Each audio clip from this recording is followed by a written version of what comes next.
I'm 6 days in with the Nokia Lumia 920 and with Windows Phone 8, and I have had a weekend to play with it, and I was on a work trip, a quick day trip in Los Angeles for meetings on Friday, so I've gotten some experience as to how it performs on the road as well. I'm Aaron Baker from PhoneDog.com, and on day 6, I'm settling in with Windows Phone 8. Here is what I've found so far.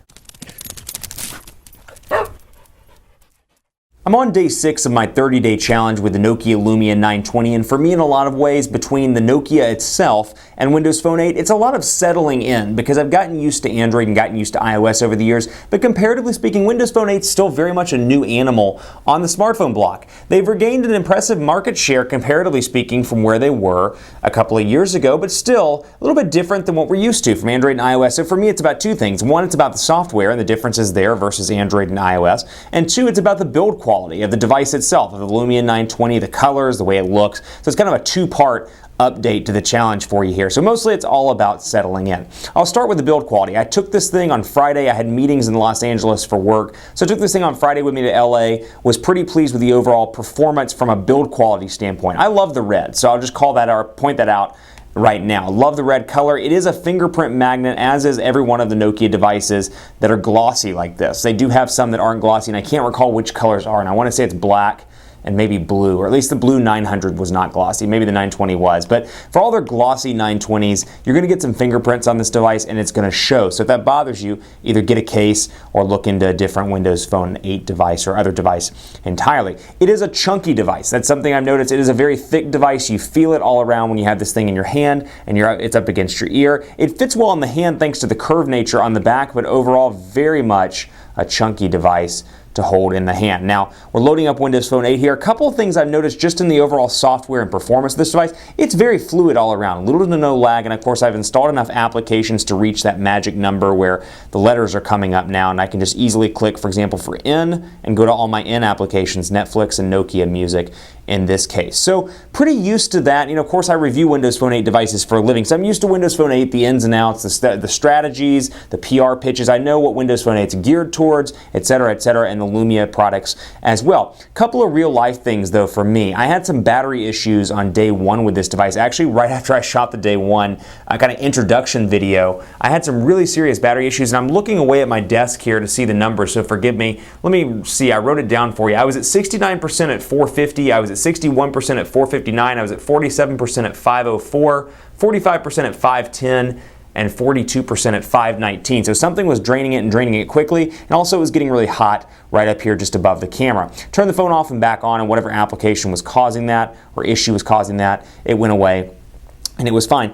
This phone suffers from something that is not Nokia's fault at all, and this is something I'm really struggling with in this Windows Phone 8 challenge, and that is the ecosystem. This phone, at least for me, after a couple of days, I've gotten really bored with this phone, to be quite frank with you. I mean, you can change the colors, but you don't have any wallpaper options. You can change the live tiles, and that's all great, and those are benefits over Windows Phone 7 by any stretch of the imagination, but really beyond that, you're kind of restricted as to what customization you can do. And don't get me wrong, it has gotten far better since Windows Phone 7, so definitely an improvement all around. You can change the accent colors and all that stuff, and there are more accent colors to choose from.